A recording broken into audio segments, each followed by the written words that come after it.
Check out my sweetheart lathe. Clean this up today. I added this blotter, cut it to size, custom fit. Thought it looked cool. Just messing around on here already.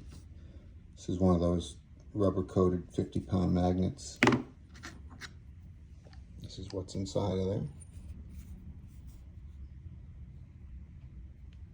Sometimes you gotta know.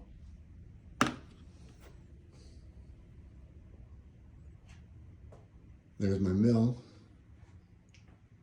That's the cutouts from that blotter. Look at this chair. This is what you sit on when you're in shop class in high school. That's my whole setup right there.